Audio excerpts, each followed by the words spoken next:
Hello, everybody, and welcome to Verra's webinar on our VCS version 5 public consultation. My name is Sinclair Vincent. I'm Senior Director of Program Development here at Verra, and I'll be joined by several colleagues today who will walk us through some of the different updates we have in this consultation. So I'll have them introduce themselves as they go. Just before we get started, a couple housekeeping items. You cannot use the raise your hand function for questions, so instead, please make sure you submit your questions through the Q&A function throughout the presentation. We will answer those questions at the end of the presentation or perhaps in the Q&A box throughout if we're able to give a written response. So please make sure you can get those Q&As questions into the function and we'll get to those towards the end. As always, the recording will be available after the webinar on our website. And you can always submit questions to secretariat@verra.org about this consultation or anything related to Verra or our programs. Secretariat@verra.org is that contact.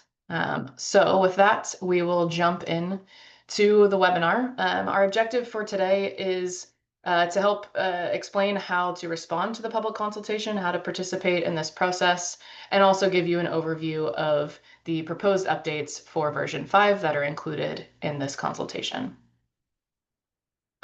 So we will start with a little bit of background on the full development process for VCS version 5 and what we've been up to the last couple of years getting to this point. And then we'll talk about the consultation process itself, how to participate, before we then present the individual update items in this consultation. And then we'll have about 30 minutes or so at the end for Q&A.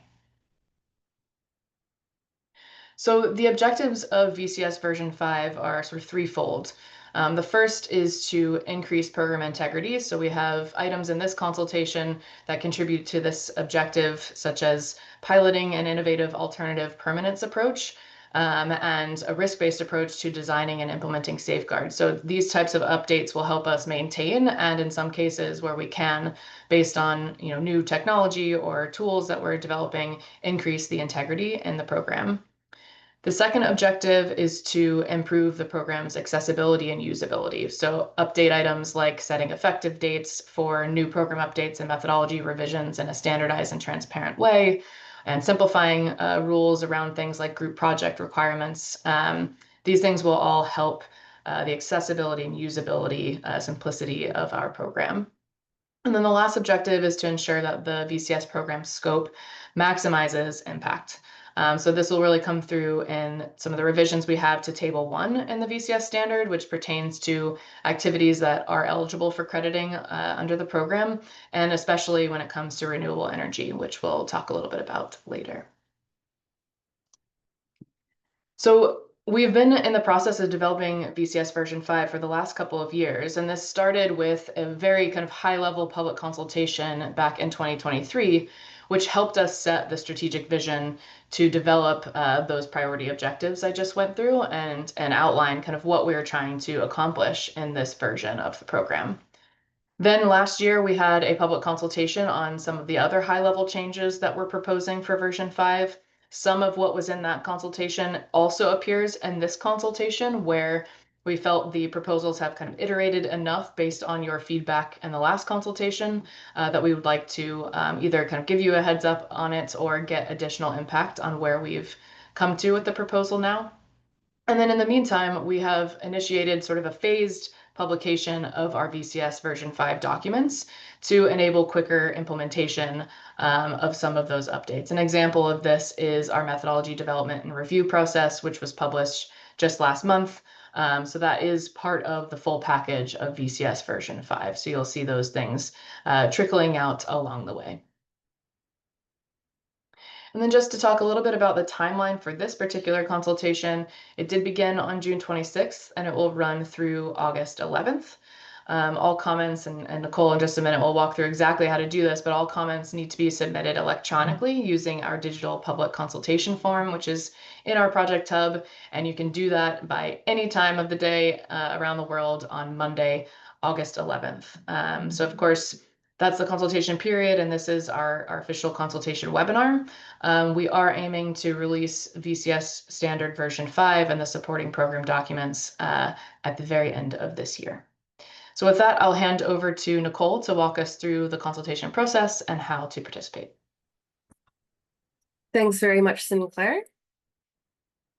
Okay, as Sinclair has mentioned, we've just launched our final public consultation to gather stakeholder feedback on updates for the next version of the VCS program. Forgot to introduce myself. I'm Nicole Shermer, Manager of VCS Program Development. Thanks for being here today. So what you can do to find the full text of all of the background of these updates is you can see it in the PDF document, which is posted on the Verra website. It's posted on the governance and development page of the VCS program, the public consultations page, and it's also linked in the announcement itself. And you can also use this QR code to see the consultation document and follow along during this webinar if you like. In there, you'll find the background on each update, the proposal, the rationale for that proposal, and the requested feedback questions. So, wrong slide. And if you have any questions as you engage in the consultation, such as how to access it or questions about specific topics, if you need help understanding them, you can email secretariat@verra.org. So Verra is using our digital public consultation platform for this public consultation. This is the required method of submission, which is hosted on the Verra Project Hub. And something important to note is that you don't need to have a Project Hub account to access this. You just need to click the link. The link to the form is available in the announcement.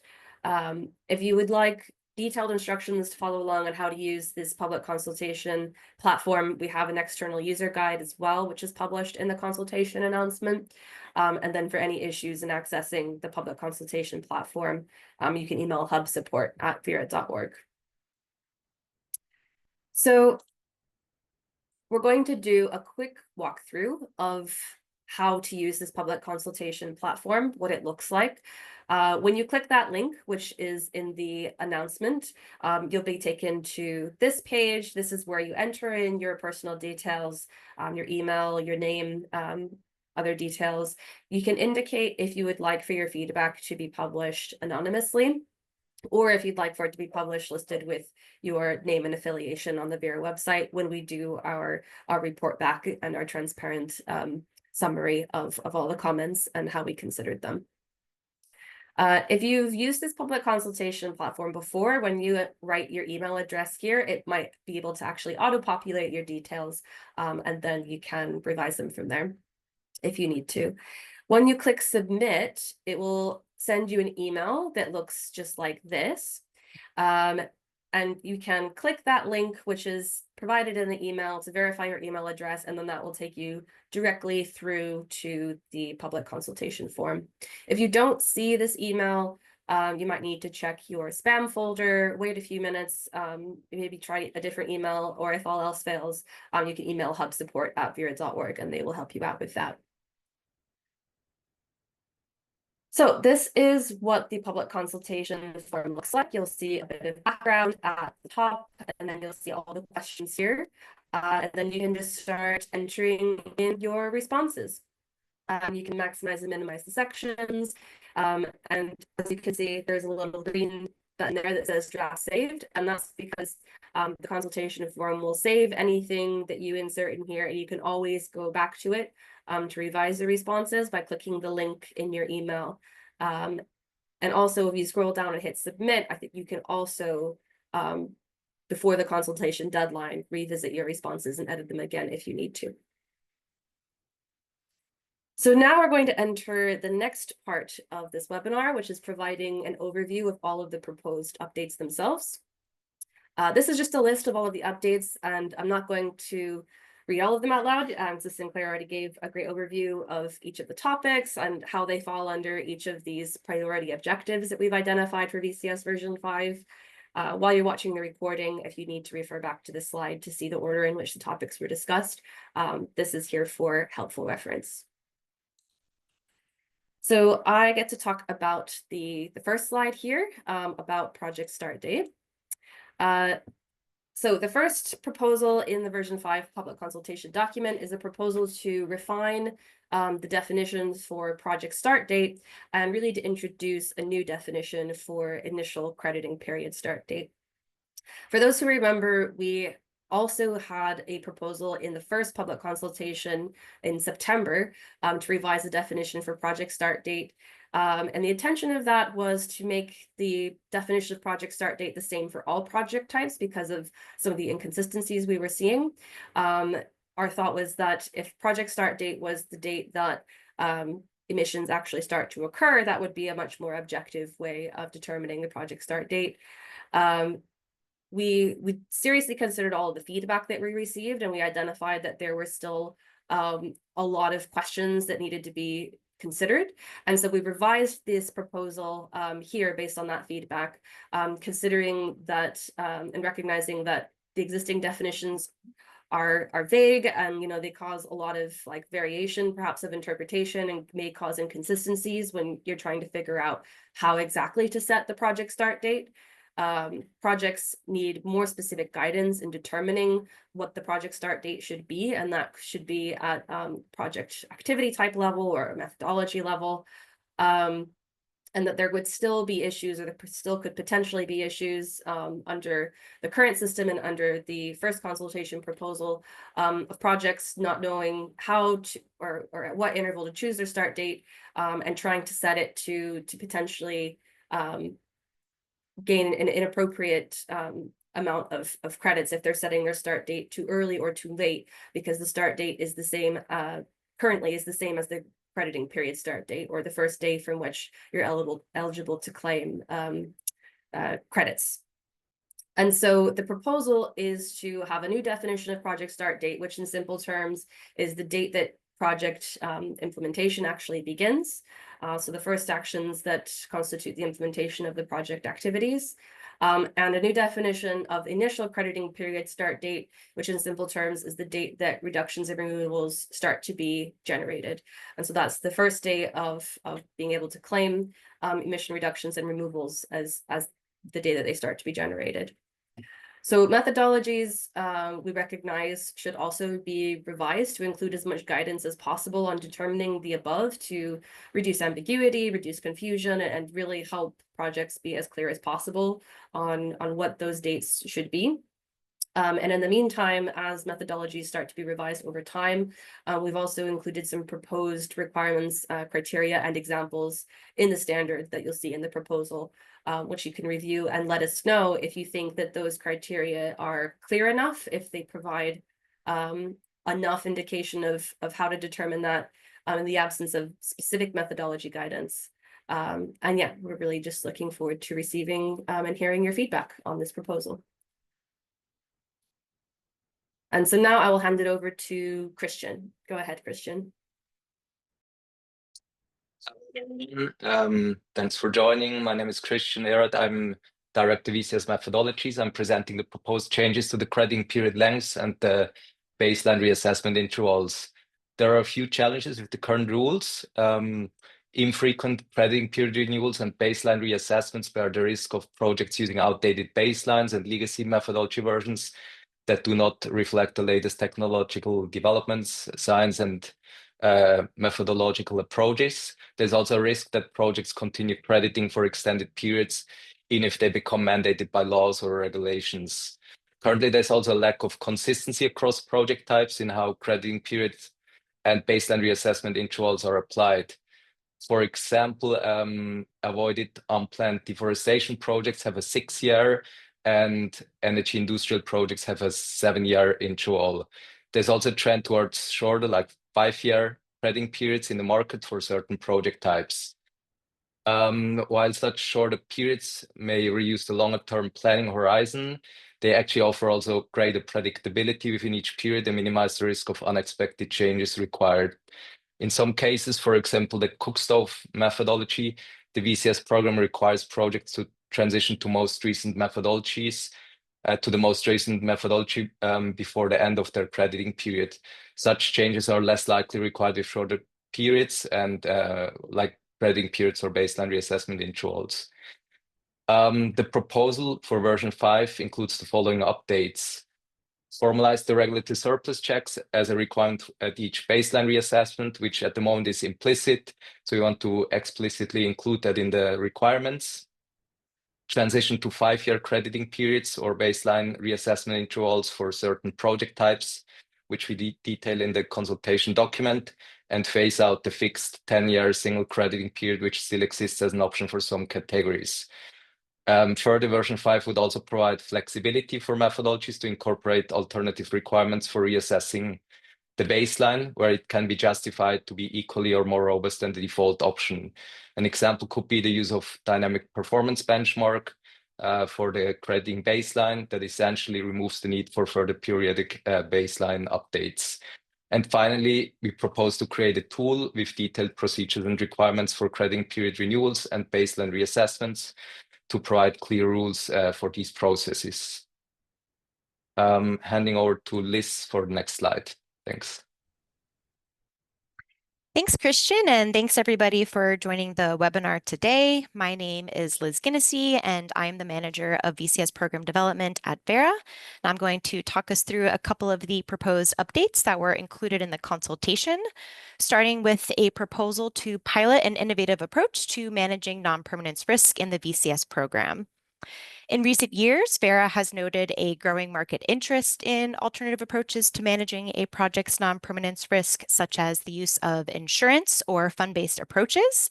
Insurance is a well-known and very highly regulated risk management mechanism, which is common in most financial markets. A fund approach is essentially a system where project proponents sell credits and then set aside a portion of the proceeds from selling those credits into a fund that then accumulates interest and grows over time. Should a reversal occur, the fund could then be leveraged to remedy the reversal by purchasing and then canceling replacement credits. Allowing for the use of novel mechanisms like insurance and these funds can give project proponents greater flexibility by having more diverse options to manage their non-permanence risk. The financial sector also suggests that the use of well-known mechanisms like insurance can unlock higher levels of carbon finance for projects. And so Verra would like to give projects the opportunity to choose their preferred mechanism and then also explore whether the financial sector is correct in this hypothesis. To do this, we are proposing a 3-year pilot where projects with the risk of non-permanence, so AFALU or GCS projects, can choose to use insurance or a fund instead of the pooled buffer approach. These projects will still be expected to apply the appropriate non-permanence risk tool or NPRT to their projects. Any requirements that would lead to the project not passing the non-permanence risk assessment and then being ineligible for crediting will still apply during this piloting process. Any VCUs that are generated from the piloting approach will be marked with an innovation label. This is to demonstrate to the market that the VCUs are from projects that are using an innovative mechanism, such as insurance or a fund-based approach. Should a reversal occur during the piloting, the impacted VCUs would be marked as reversed within the Verra registry.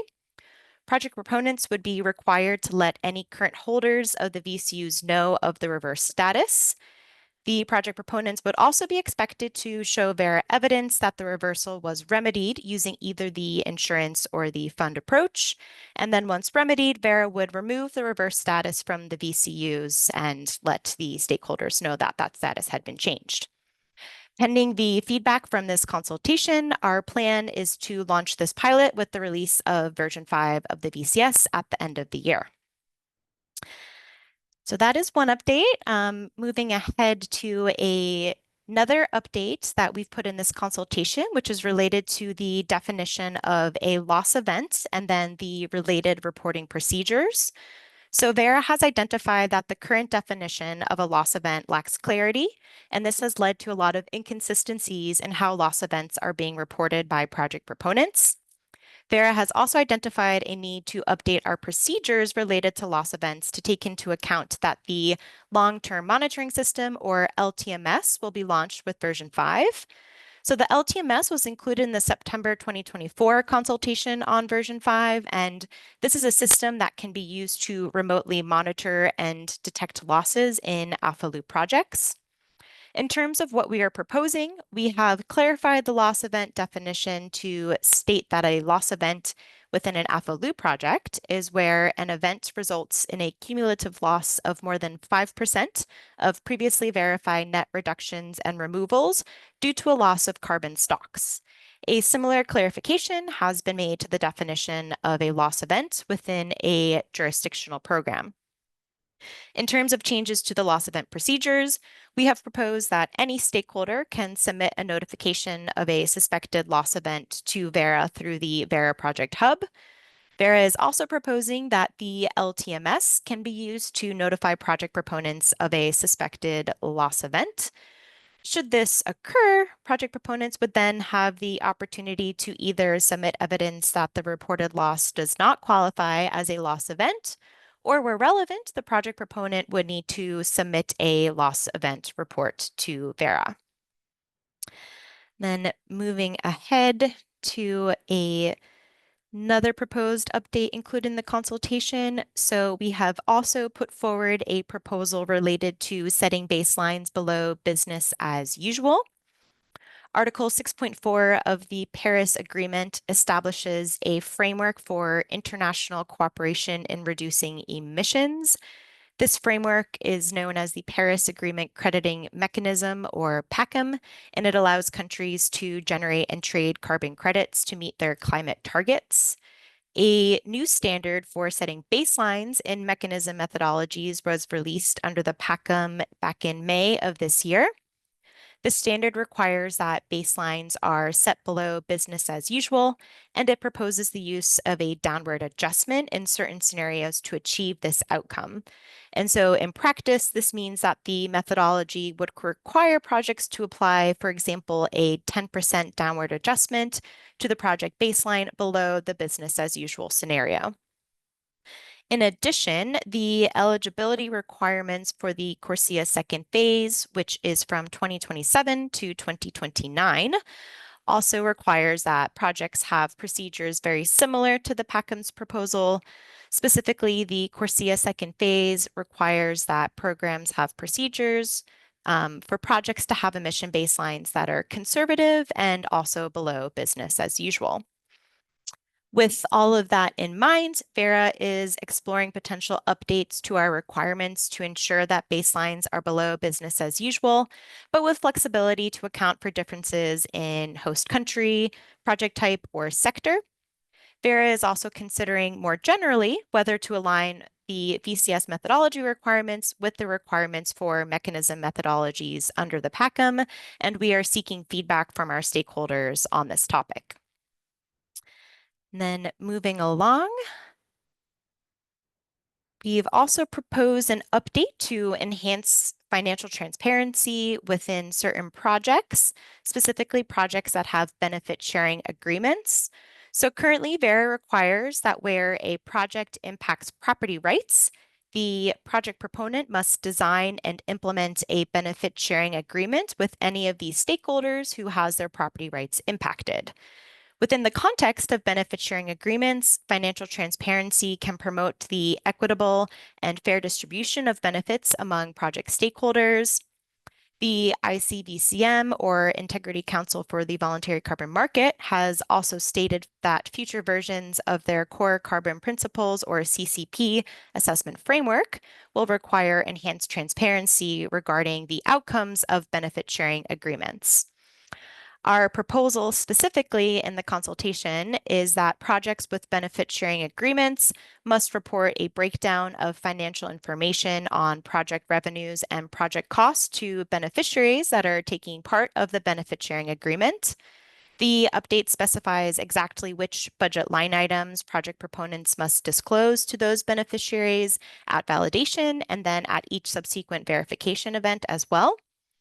Verra has also clarified that benefit sharing agreements may include in-kind benefits under certain conditions. And so, for example, a project cannot claim the implemented project activities as in-kind benefits within a benefit sharing agreement. For example, within an ARR project, if the main project activity is planting trees to reforest an area, these trees that are being planted would not be eligible to be claimed as an in-kind benefit within a benefit sharing agreement. And with that, I will pass it over to Lorena to go over a couple more updates included in the consultation.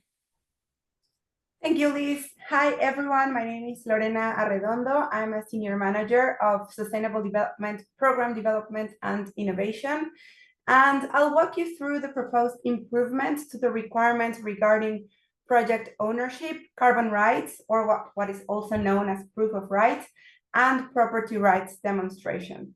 So Verra has identified some key challenges regarding these topics.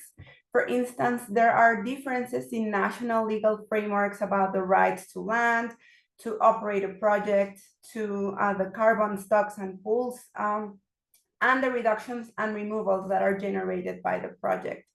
This has led to conflicting claims over land and resources or disputes over those claims. Another challenge is that VCS program requirements are high level and have limited supporting guidance. Also, currently there is an implicit assumption that project proponents hold full and uncontested rights to transfer and sell carbon credits. However, those rights under certain circumstances may be contested. So that has led to unclear carbon rights. And then finally, terminology could unintentionally misrepresent rights, lead to confusion, and even exacerbate some conflict or power imbalances. So that has also been identified as a key challenge that we're proposing to address under this update. I also want to flag that these requirements have been developed and updated independently despite their inherent linkages. So Verra is taking a holistic approach to updating these these requirements to enable more sustainable, systemic and effective solutions. So the following updates, the general aim of these updates is to focus a little bit more on the process that project proponents need to follow to understand the rights in the local country where they are working, and then on engaging effectively with stakeholders. So the first proposal in this section is to update terms and definitions. And some examples include replacing the term project ownership with rights to operate, or refine the definition of property rights to distinguish between statutory and customary rights. And just please note that the update is very detailed. So this is a very, very high level summary, but we invite you to review the whole update in detail. The second proposal would be to require project proponents to undertake a rights assessment to identify all the rights in the project area and claims, existing or potential claims. This would be happening during project development, and it would include documented what rights are existing, describe what the national legislation looks like for those rights, include due process, and then undertake this rights assessment along with the stakeholder engagement process, just to make sure that the right stakeholders are engaged. Also, this rights assessment needs to be corroborated by a legal confirmation, and it will include guidelines about best practices. Where this assessment identifies competing claims to property rights, then they would need to demonstrate free, prior, and informed consent from rights holders, describe the process, and provide an ethically obtained project implementation agreement signed by all the parties that have these legitimate claims to rights. And then for all projects, also to execute legally binding agreements for the creating period duration that secures the right to operate the project activities. The third proposal is to include, to require BBBs to include in their audit teams a person with relevant cultural expertise in the project country or region, and this will help to again know whether this rights assessment is comprehensive enough and the right stakeholders are engaged. This is a CCB program requirement, so it's already done on some of Verra's programs. Then clarify the linkages among the requirements in these three different topics to make sure that it's clear that they must be jointly considered and how they affect each other, and require proof of right for all projects at validation and every verification. Following up, I will also walk you through the proposed update to safeguards and stakeholder engagement. We've received a lot of feedback on how these requirements can be further strengthened and accompanied by guidance, with the aim of supporting that their implementation is practical and their assessment as well. So we are putting forward like two complementary proposals to each other, and they are interlinked as well, but we're separating because they serve slightly different purposes. So first, we're proposing a safeguards framework, and this is the way how we will structure the safeguards and stakeholder engagement requirements, and using categories and subcategories. So this would pretty much be aligned with the ICVCM or Article 6.4 Sustainable Development Tool. So it will build on those efforts. And the idea, this will be shown as the headers and subheaders in the safeguard section of the VCS standard. And the idea is that it will help us group the requirements better, streamline the wording, avoid duplications, and then just like having a better flow and order into these requirements. Then the second part of this update is to revise the safeguard requirements and foster the risk-based approach. So we currently have already requirements about projects undertaking a risk assessment, but we feel that they can be improved and streamlined. So the first, this consists of like three key updates or pieces. One is enhanced and streamlined requirements along with their definitions. And these requirements could look like maybe more process-oriented in requirements such as stakeholder engagement or FPIC requirements, where like several steps need to occur in like an ordered way. Or they could look more like rewriting the requirements to streamline them and make the risk-based approach more evident.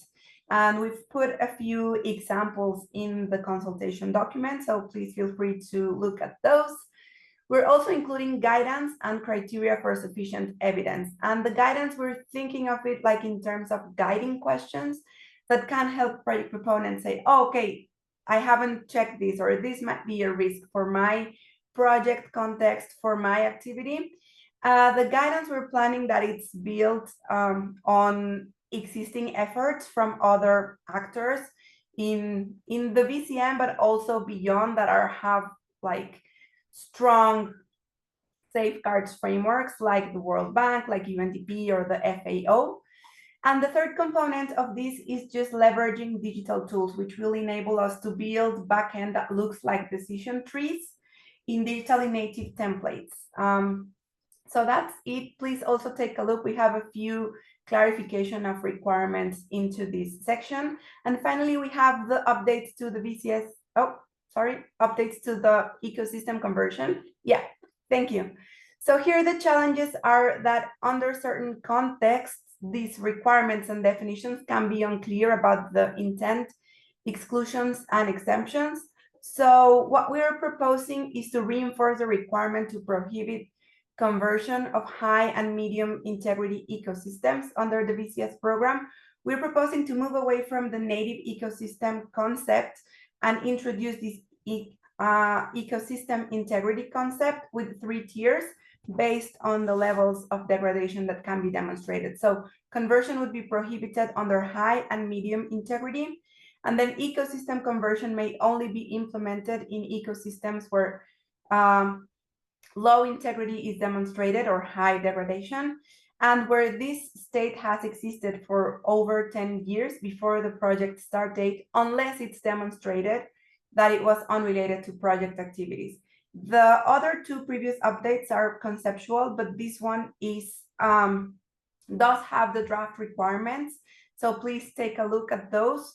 We're maintaining the intent that restoration of degraded ecosystem under certain projects result in a high integrity ecosystem so that they're restored to as close as native as possible, and then redefining requirements and evidence for demonstrating degradation. So that's it on my end, and I'm passing it over to Nicole to present the following proposal. Thank you, Lorena. Okay, it's back to me. So this slide really covers two update proposals, which are included in the consultation document. One is about setting standardized effective dates for program updates, and the other is for how we handle transition timelines for methodologies when new methodologies are released or when methodologies are revised. And so essentially for the program updates side, there's not currently public-facing or clear guidance or criteria on how we set effective dates for program updates. Verra does have internal criteria that we apply as consistently as we can, essentially finding the balance between integrity and requiring updates to be implemented as quickly as possible for integrity or for conformance reasons. And also balancing practicality and what's feasible for projects and VVBs to conform with on extended timelines. So the idea is that for that we understand that we can give much better visibility into what those criteria are. We can let people know in advance what those effective dates are going to be. And similarly for methodologies, we've definitely heard and recognized the feedback that longer and more predictable transition timelines would really help for efficiency and implementation. So our proposal is for effective dates, program updates to just codify and put on paper the criteria that we use and that we will apply consistently for setting effective dates moving forward. These effective dates are usually handled on an update by update basis. It depends on the type of update it is, the reason for that update, and also the type of project request. We differentiate between does this update need to apply to all projects or just to new projects or just to existing projects. So you can see those criteria that we have set out in the proposal document. And the second part of the proposal, the next proposal in the draft, is related to transitioning away from the terminology we use around methodology grace periods, and instead use a terminology around the date of inactivation or methodology inactivation date. So the idea is that we would be much more clear when releasing a new methodology or a methodology revision. What is the effective date for that methodology going to be? And what is the date that the old methodology that it's replacing, what date is that going to be inactivated? And so there would be a clear cutoff for when projects would be expected to update to that new methodology or use that new methodology if they're developing their project. And also a key component of that proposal is that we would be extending the sort of default 6-month period, which is currently in the methodology grace period section, to a default 12-month period to allow projects more time to transition.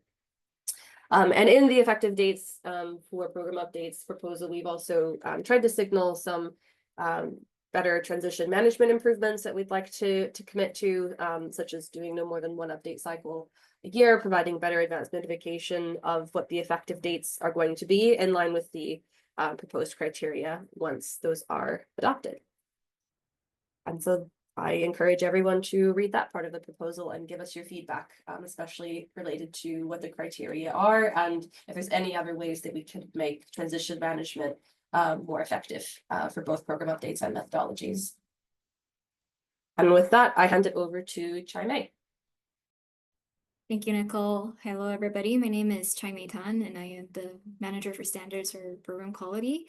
And the update I'm going to be talking about is our proposed revisions to group project rules. So under the VCS program, we have the concept of group projects, which allows projects to expand over time by adding instances, as long as they share the same characteristics as the initially validated project design. So over the past few years, we've received feedback internally and from stakeholders that there are some challenges with our group project requirements.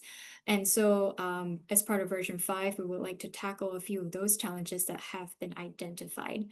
So the first challenge that we've summarized here has to do with how project activity instances are defined.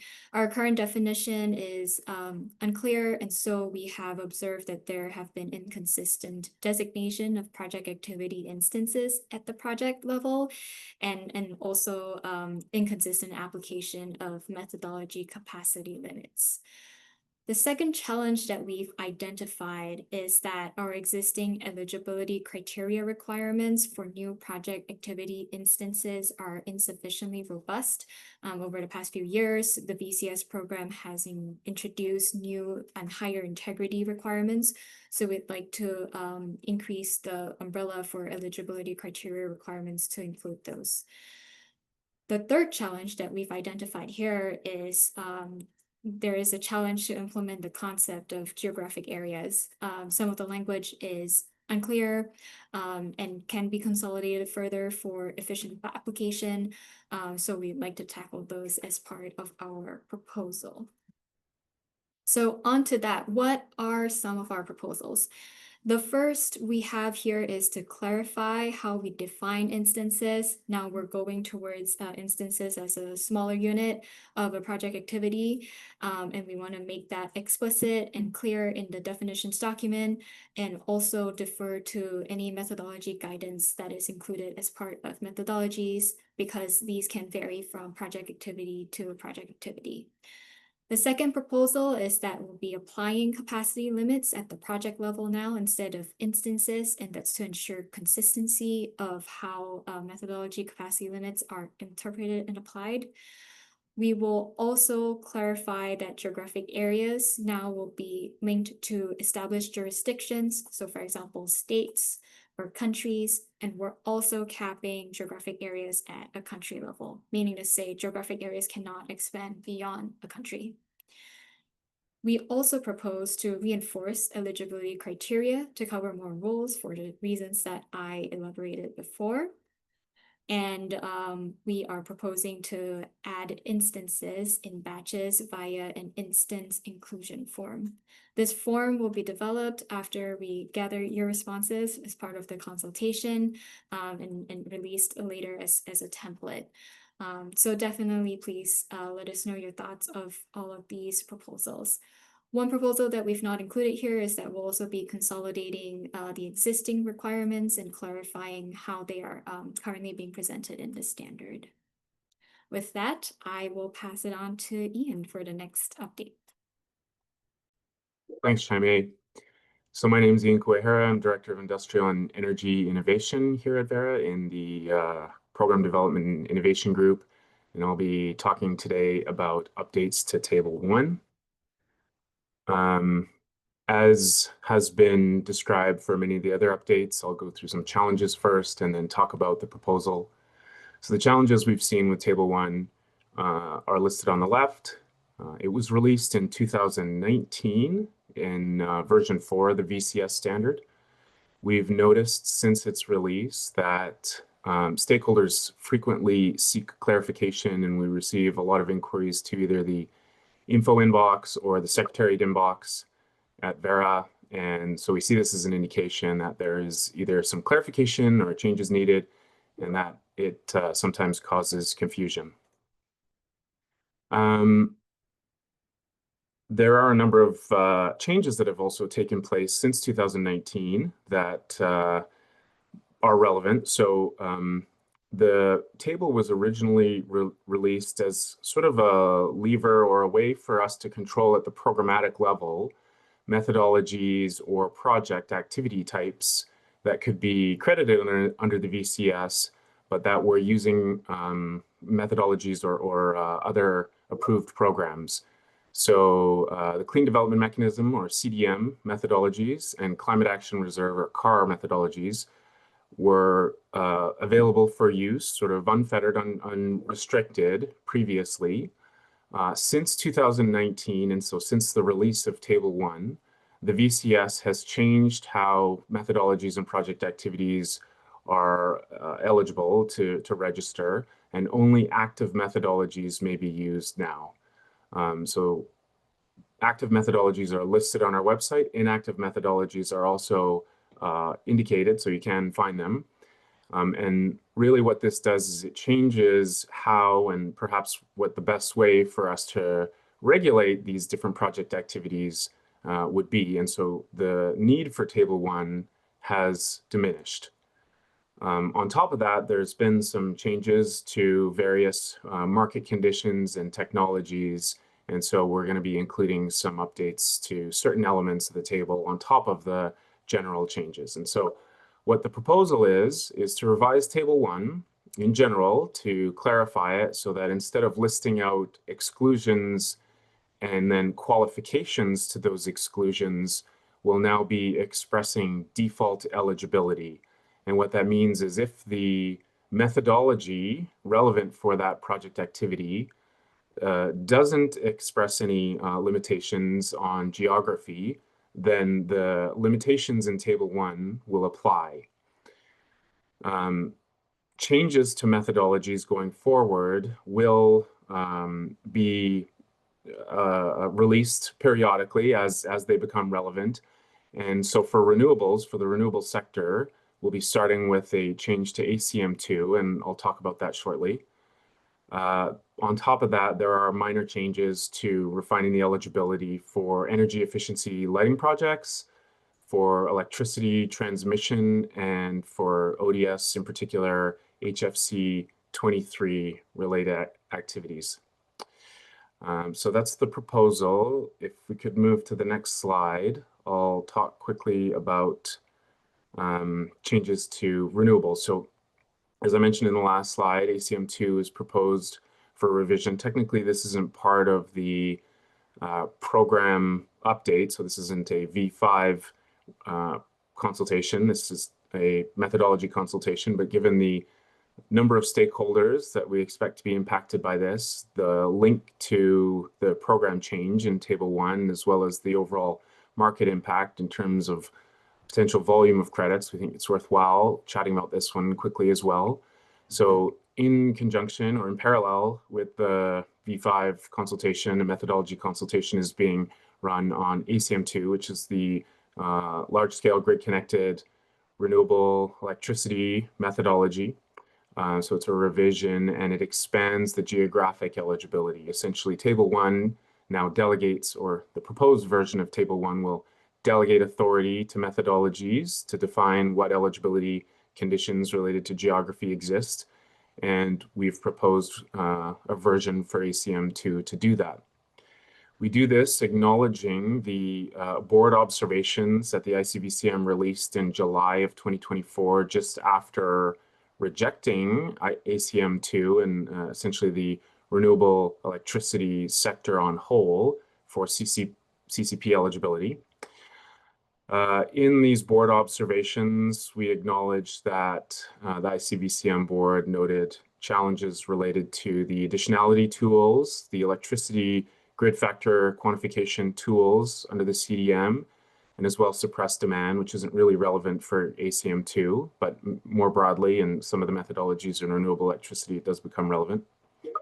So Verra, in response, has revised the additionality tools used under ACM2. So Tool 1 and Tool 2 have been revised, and Verra has issued VT0008 and VT0009. So as respective replacements for those tools. And the electricity tools 5 and 7 under CDM have been respectively replaced by VT0010 and VT0011. So our revision to ACM2 both requires changes, or requires using these tools, as well as proposes eligibility for lower middle and upper middle income countries as defined by the World Bank in the year that the registration request is received. And so we are interested in understanding stakeholders' questions or concerns or endorsement of this new approach, and look forward to hearing from you. So with that, I'm done, and I will turn it over to Nicole. Thank you, Ian. Okay, I get to walk us through the last update included in the public consultation, and then we'll move on to the Q&A section. So this update is to revise some of the sectoral scopes, the VCS program sectoral scopes, and to introduce a new way of classifying projects in a new system. And this update can really be attributed to both the objectives of revising sectoral scopes to maximize impact, but also for increasing program accessibility and usability. Because one of the core challenges that we are trying to address here is that it's really difficult to, search for projects information and cross-compare similar project types using the Verra registry or Project Hub. Because currently on the Verra registry, you're only really able to sort by the sectoral scope and by the methodology. And we know that there's a lot of users in the market that would appreciate being able to search at a more granular level to, cross-compare different project types, different project portfolios, and a lot of other entities in the market, such as rating agencies, are already doing that with, really sophisticated breakdown systems. We've also noticed that some of the terminology that we use in our current sectoral scopes might be confusing to people. So there's an opportunity to address that, make some of the scope names more clear, and project activity type names more clear. And we've also noticed that our current breakdown of sectoral scopes could be better aligned with how auditing accreditation scopes are broken out, for example, via with the CDM and with the Paris Agreement Climate Mechanism. Their list of sectoral scopes separates out agriculture and forestry and other land use projects, whereas our sectoral scope 14 AFLU combines them all together. And so we see an opportunity there to separate those two out and allow for more clarity in defining what methodologies belong under what sectoral scope. And so the biggest part of the proposal, you'll see a new framework for classification of sectoral scopes, project categories, and project types. We're introducing terminology for project categories and project types that can be used for the purpose of providing this framework. And we encourage you all to look at that list. Let us know, does this breakdown make sense? Are there different types of projects you'd like to see grouped together? Is it too granular? Let us know your feedback. We've also tried to align this as much as possible with similar breakdowns that we've seen across rating agencies and across other entities. So we're hoping for as much cross-compatibility as possible there, but please definitely let us know if there's areas that you can see where we can improve that. We're also looking at once this sectoral scope and breakdown is more solid, we'd be looking at how we could make VBB competency and accreditation requirements more clear at different places in the process where, maybe currently there's like one nexus point to find out those requirements, but we wanted to make sure there's multiple places where you'd see and interact with those requirements directly in the templates, on the website, on the methodology pages, so that we can be as clear as possible about what those requirements are. And then finally, as I mentioned, some of the sectoral scopes themselves can be better broken out to align more with what the market sectoral scopes are doing for defining auditing and accreditation requirements. So one of the biggest changes there you'll see is that we've broken out sectoral scope 14 into one for agriculture and livestock and one for forestry, wetlands, and grasslands. So that covers this final update, and I will now hand it back over to Sinclair to kick off our Q&A section. Great. Thank you, Nicole, and to the entire Verra team who's been working on these various updates. Hopefully that gave you at least a kind of entry point introduction to each of those items. Of course, there is more detail rationale in the consultation document itself, but this should be at least a sneak peek. Of course, if you do have questions along the way, questions related to the program update and this consultation should again go to secretariat@verra.org.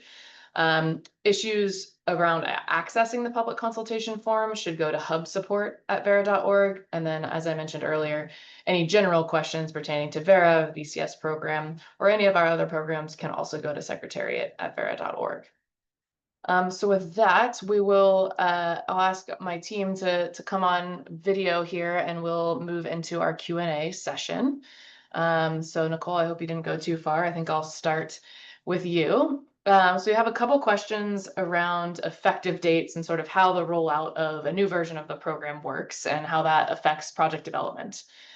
So I'll read a bit from one of those questions. So with the upcoming implementation of the VCS standard version 5, can you clarify the effective date of the new standard after released and whether it will introduce changes to the project documentation templates or existing methodologies? And how will projects currently under development be impacted by those effective dates? Thank you, Sinclair. Yeah, this is a great question and a great opportunity to talk about how these proposed effective dates that you'll see in the guidelines that we have included in the consultation. These are the ones that we would ideally be following and implementing for VCS version 5. So a quick recap about what an effective date is. This is the date that your project is expected to be in conformance with a new rule or requirement. It depends on the type of project request that you submit. For example, it might be the next time that you submit a project verification request. So after a certain date, the next verification request you make, all the documentation needs to be in conformance with that requirement. Or it might be a new project. If you've registered after a certain date, or if you're registering, if you are registering after a certain date, you'll be expected to conform with that requirement. So a lot of requirements are really dealt with on or a lot of effective dates, sorry, are dealt with on a requirement by requirement basis. And so we always have a table published at the end of a new program update that lays out exactly what effective dates apply to which requirements. And what we'll try to do is we'll keep it as simple as possible, as standardized as possible. We'll clearly lay out which updates apply to new projects, which updates apply to all projects, and what are the timelines that those projects have to conform with. We would probably stick with a standard 12-month period as much as possible. And considering if there's certain updates that might have to have a shorter span or a longer time span, those would be laid out very clearly. But in general, the most alignment that we can achieve, if they're all at the same interval of an effective date, that's how we can make a clear transition as possible. Project documentation and new templates for version 5 will be available, and the effective date for using those new templates was the same as the effective date for when those new requirements come into effect. So if we require you to report on a new requirement 1 year from now, you're also required to use the template 1 year from now, the new template, because that new template will have a section which explains clearly how you report on that new requirement. I think I've answered the question, unless there's anything else here. Nope, I think that does it. And of course, if you also want to take consideration of what those effective dates might be for some of the updates that are in the consultation itself, we'd be very welcome to comment suggestions there, so that we can prepare you all accordingly. Yeah, happy to hear that feedback. Yeah, for sure. All right, so shifting gears a little bit, Liz, you're on deck. We're gonna talk a little bit about non-permanence. So a couple questions here. The first one is, if the pilots for non-permanence get positive feedback in this consultation, and therefore we go forward with the pilot, when would these pilots start? Yeah, thanks for that question. And so we anticipate that if the feedback is positive, we will release an expression of interest with the release of version 5, and then we could potentially have pilots moving forward as early as January of next year. That's subject to change based on the timeline for the release of version 5, but that is what we are planning on. Great. So then the next question on permanence is, for the feedback related to the non-permanence pilots, will we release aggregated data? I think the idea behind that is that it could be useful for the wider voluntary carbon market as a clear signal of interest or lack thereof, depending on how it goes, in the two alternative approaches that we've proposed. Yeah, definitely. That's a great question. And so in terms of sharing feedback from the pilots, this is definitely something that we would like to do with different market actors. So groups like ICVCM, they're on our radar. We definitely know that there is a need for this type of information to be shared within the market, just to change the needle on how non-permanence risk is managed. In terms of what exactly that will look like, I can't exactly say right now, but this is something that's on our radar and that we are definitely planning for. Great. Thank you. And yeah, we're very interested to see what the feedback is on this, and understand that it will also take time to sort of percolate through the market, and you know, get people on board with how this could work, and sorting through those details. So we're keen to see that play out. Liz, I think we'll stick with you for a couple more minutes at least, shifting more to kind of what you were talking about around financial transparency and specifically benefit sharing. So a couple questions here. They're similar, so I'll probably try to combine them. It's around kind of what does need to be reported when it comes to benefit sharing arrangements, and thinking about transparency in that. So at least one of the questions is, you know, is the benefit sharing mechanism or that agreement required to be disclosed publicly? Or can it be categorized as commercially sensitive information and therefore exempt from, you know, at least partial public disclosure? This does come up, of course, in a number of projects, and we have some requirements already in place, but then we also have our proposal on the table. So if you could talk a little bit about what types of information would need to be disclosed, that would be great.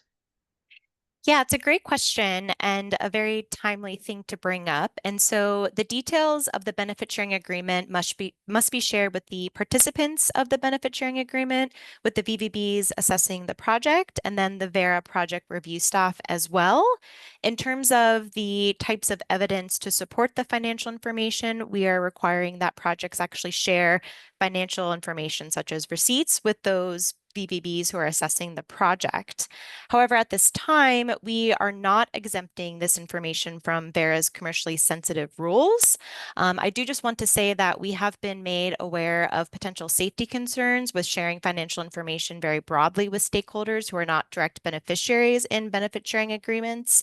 But all of that said, we do strongly encourage you to provide any feedback on this topic in the consultation, and we will consider it as we work on actually finalizing and then implementing these rules. Great, thank you. Shifting gears again, I'll go, I think, back to you, Nicole, on project start date and crediting period. So this is definitely an interesting one of our proposals we have in the document, and I think it would benefit, as the question indicates, from an example of a project start date and the initial crediting period, and can those dates be the same? Okay, great. Yeah, an example of the start date, project start date, and initial crediting period start date for sure. So yeah, the project start date is defined as the first date, the first action of the implementation of the project activity, and the initial crediting period start date is the date that ERRs start to be generated. And yes, in many cases, hypothetically, you know, this date would be the same, one and the same. You'd be able to demonstrate that that first action to implement project activity, that action is the thing that triggers the reductions in removals or removals to start to be generated. You know, for example, in the case of a cook stoves project, the date that a cook stove might be implemented and turned on, that is, you know, a clear case for, well, that's the date that, you know, the reductions start generating. So those dates would be the same. However, for, you know, some project types, for example, you know, a grassland management project under ALM, agricultural land management, the project start date might be a day that a project developer starts to build a fence. You know, there's a clear intent, there's prior consideration, there's been stakeholder consultation, all the right criteria are there. They start the project, but maybe there's like a long gap between that date of starting construction or starting preparation and the date that that intervention is actually sort of finished and ready for implementation, and it starts to be effective. And so if there's been like a very long gap, then you know, maybe the date that the fence is completed and, you know, the improved rotation or improved grazing habits are actually happening, that would be the date that ERRs start to be generated, and the crediting period is eligible to begin. Great, thanks, Nicole. It's often helpful to have some examples that bring these proposals to life, and you'll see some of that in the consultation document. I'll move over to Lorena next. Lorena, I'm wondering if you can talk a little bit about what some of the other updates are that are included in our safeguards proposal and that framework that you mentioned, this sort of risk-based approach. Could you walk us through a little bit more detail of that proposal? Yeah, Sure. So beyond the framework and the risk-based approach, we proposed some enhancements to safeguards and stakeholder engagement requirements.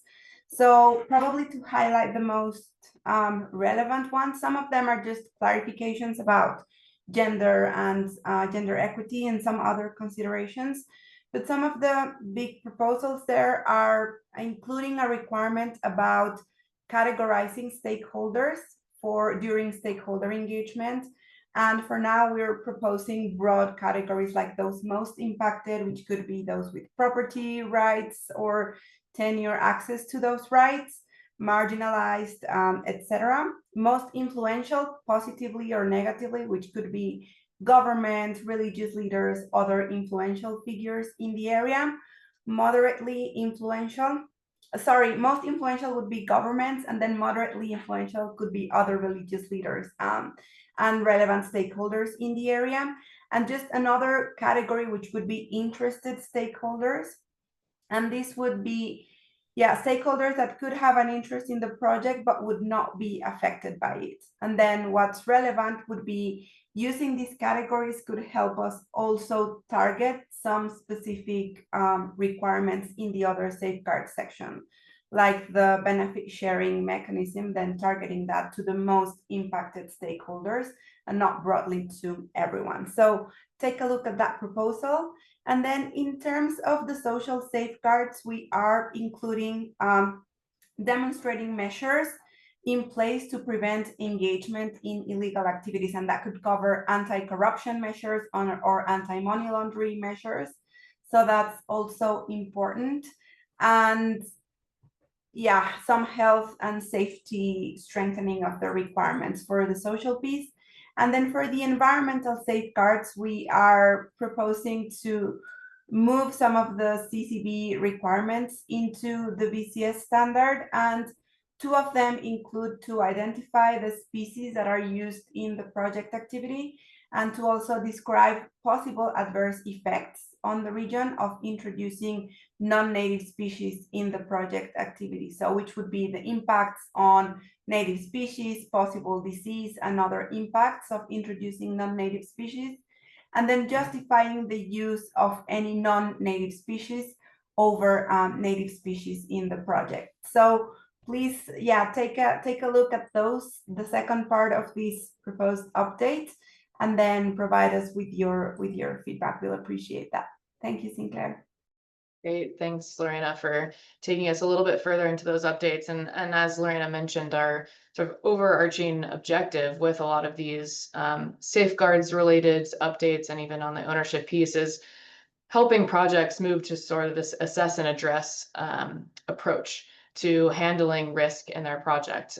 Risks may vary over the lifetime of a project, and so we want to give them the tools and the requirements to be able to acknowledge that, identify risk, and sort of update that risk assessment over time. So I think these updates will certainly get us towards that approach. So thanks, Lorena. A question for Chai-Mei around group project proposals.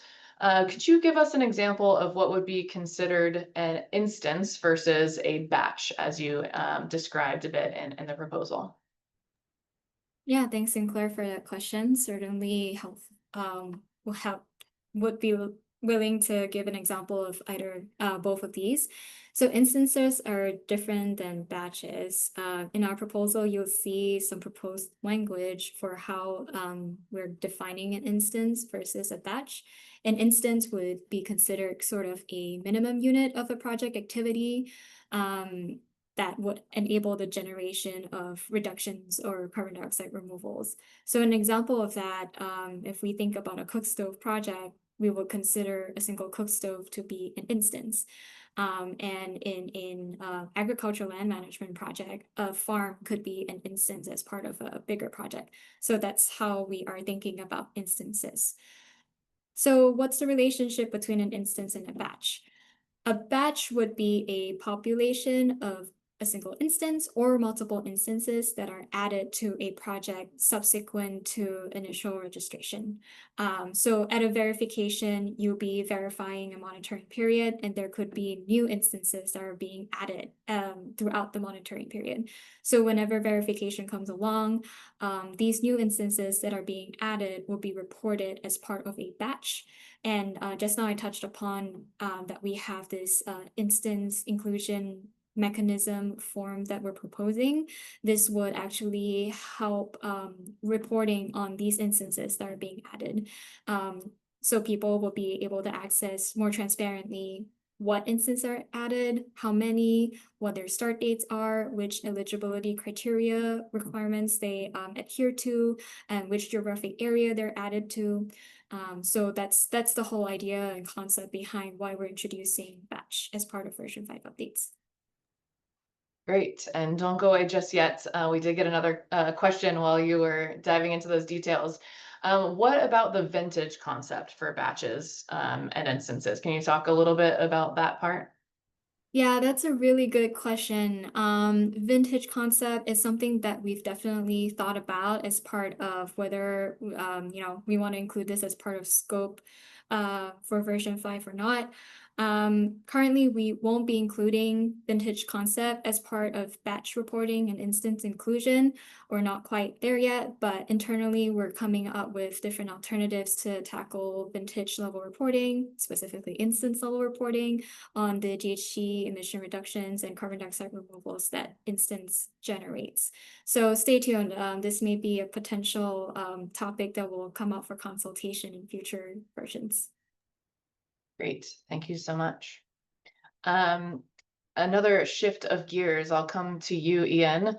We did get a question around, will there be embodied carbon reporting required for DAC projects? So there's a bit more about methodology and project start date component. So could you talk us through that component of embodied carbon reporting? Sure. So there is already quantification requirements for embodied carbon during the operation of a DAC project or during the crediting period, essentially.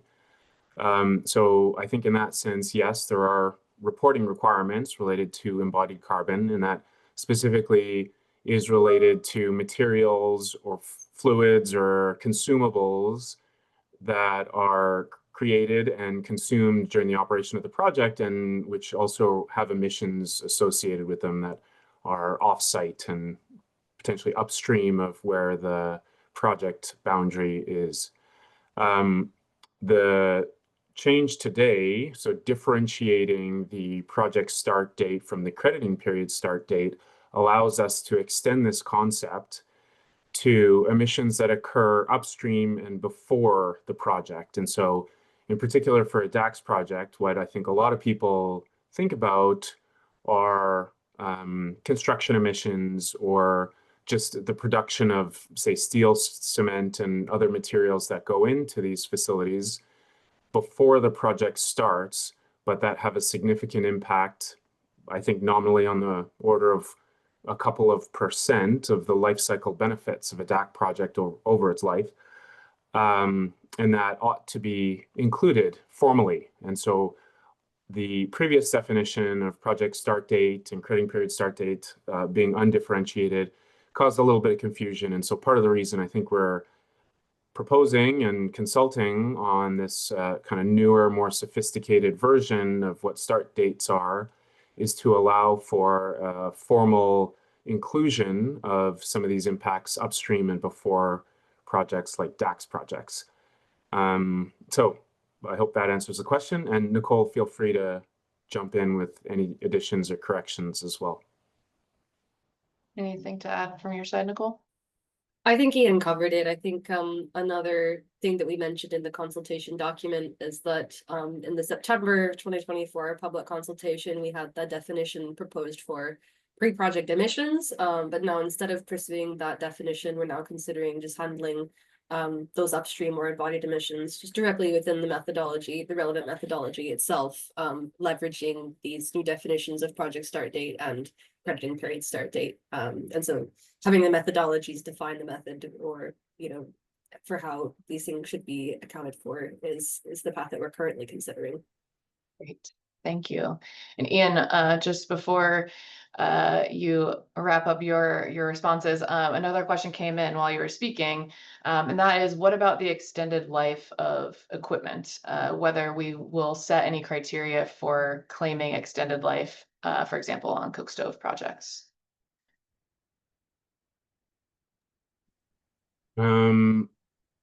What about extended life? What about it? I actually don't understand the question. Yeah, no, feel free if the questioner is still on the line, if you are able to give any more detail. Otherwise, I We'll come back suggest to that one. responding or sending the question to secretary@verra.org, and we're happy to dive into those details if you can give them. If we get them before we close out, we'll come back to you. All right, so let me just check in here, team. Are there any other questions that we haven't gotten to? Just sorting through the list here. Feel free to jump in if I've missed any.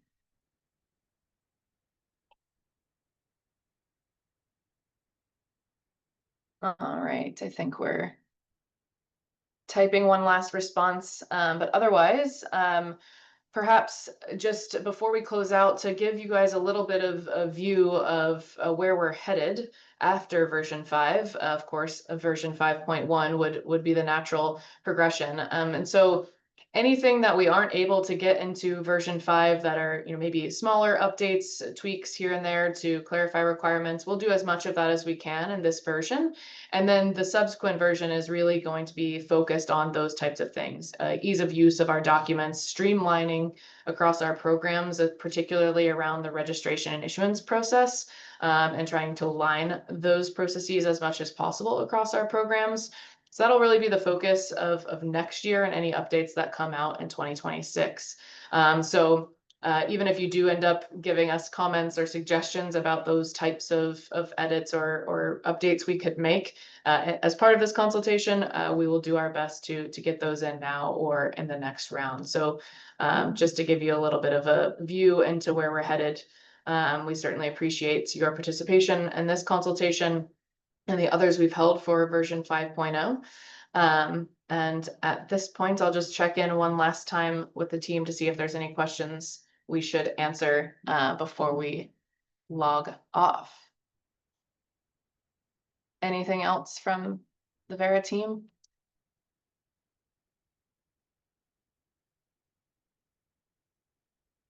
All right. Well, with that, as Nicole mentioned earlier, you can reach out to us for any questions about the consultation at secretariat@verra.org, and we look forward to receiving your feedback in this process. So thank you all for joining, and have a good rest of your day. Thanks, everyone. Thank you.